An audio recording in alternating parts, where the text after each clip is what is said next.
This is lesson 5.3, which is over function rules, tables, and graphs. So in this lesson, we're going to look at function rules, like this first one, f of x equals 1/3 x plus 2.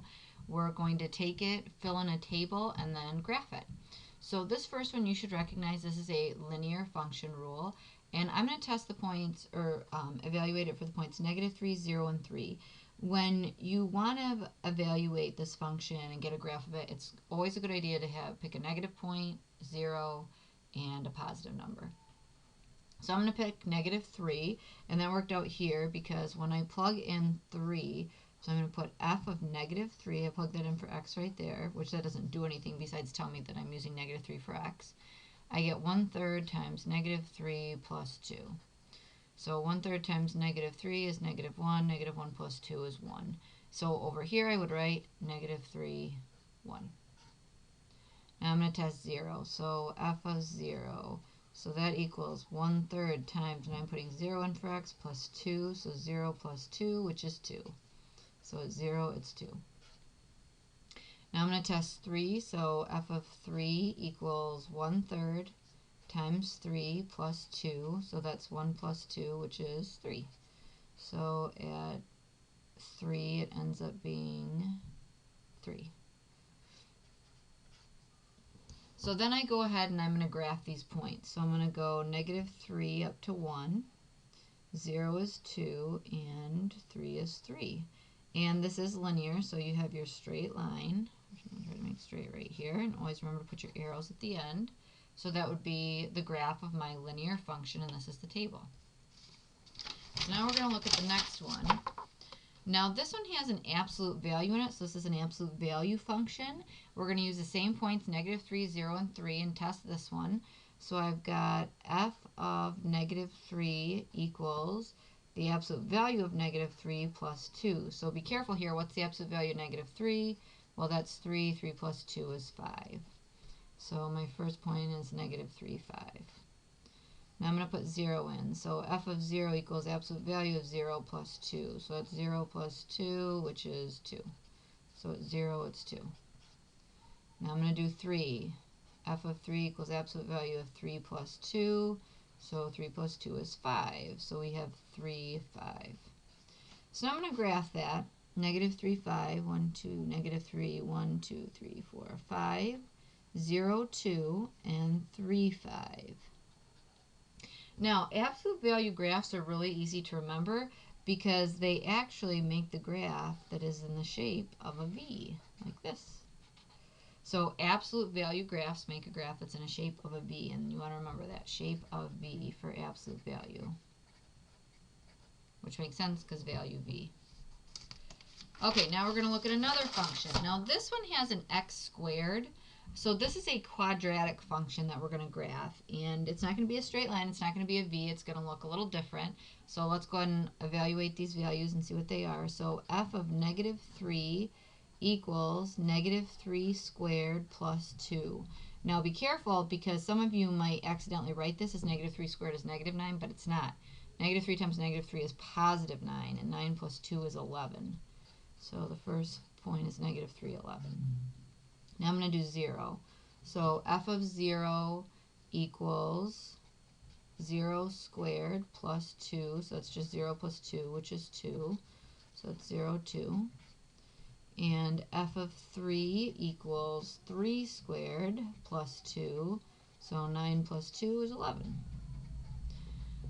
So now I'm going to go ahead and graph that. So -3, 11. 1, 2, 3, 4, 5, 6, 7, 8, 9, 10, 11. 0, 2, and then 3, 11. Now, on this one, what you need to know about a quadratic graph is a quadratic graph doesn't look like a V, even though you might think, oh, I'm going to draw a V in here, but it's not. Absolute value is quadratic. It's actually a U. So quadratic, which means it has an x squared, makes a U shape. U shape. U shape. Okay, the last thing that I want to talk about functions is I have another function here that says at a ball game they charge $2 for a hot dog. the function c of h equals 2h describes the cost of hot dogs. So, okay, if I buy one hot dog, so c of 1, this is a real life situation we're looking at here. If you really liked hot dogs, so that's 2. So at 1, it's 2. You buy one hot dog, it's going to cost you $2. That's what it says. So now 2 hot dogs, so I'm going to evaluate it for 2. 2 times 2, well, that would be 4. So 2 hot dogs, it's going to be 4. And now when I evaluate it for 3, 2 times 3 is 6. So 3 hot dogs will cost you $6. Now, the reason why I'm talking about this situation is because if I went to graph this, which is what I'm going to do right now, the first thing that you would notice is that we can't have negative hot dogs. So I'm going to do a number of hot dogs and cost. So 1 hot dog cost me $2. 2 hot dogs cost me $4. And 3 hot dogs cost me $6. Now here's the thing about this. On our other graphs, we connected them, but on this one, we should not connect this graph because you're not going to buy half of a hot dog or 3.5 hot dogs. So you should not connect. And when you don't connect, that's called discrete. So this would be a discrete graph.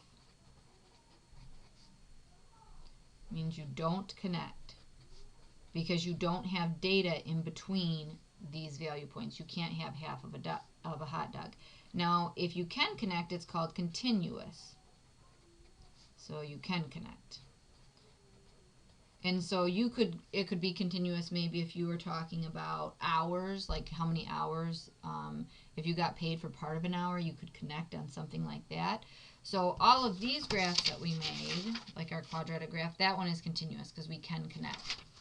But this one we're talking about hot dogs because we can't have half of a hot dog. That is discrete.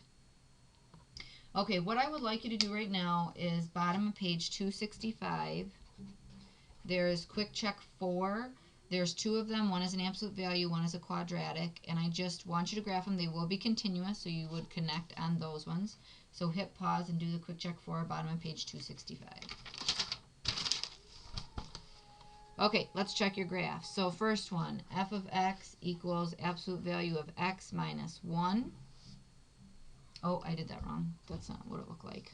Here, I'm just going to cross it off. F of x equals absolute value of x and then minus 1. Okay. So I'm going to do the same thing I did before and pick -3, 0, and 3. And x, f of x. And then f of x equals absolute value of x minus 1. Okay, so that's what your table would look like. So I'm just going to plug in -3, absolute value of -3 minus 1. Absolute value of -3 is 3, 3 minus 1 is 2. So this one would be -3, 2.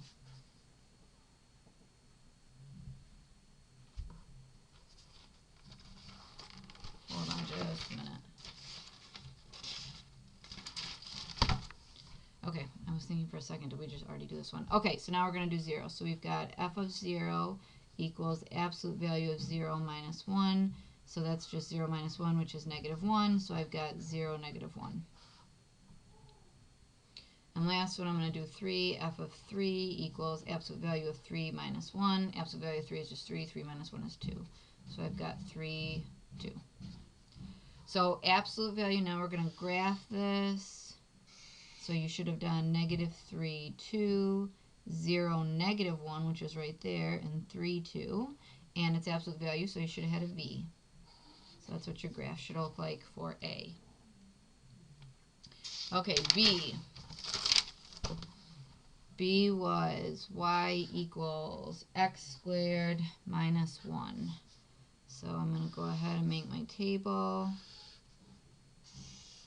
Got -3, 0, and 3. Okay, so that was x, and we've got x, f of x, and there goes f of x equals x squared minus 1. Okay, so f of -3. So I'm going to do -3 squared minus 1. So again, be careful. Negative 3 squared is positive 9. 9 minus 1 is 8. So negative 3, 8. Now I do 0. 0 squared minus 1. So 0 minus 1 is negative 1. So I've got 0, negative 1.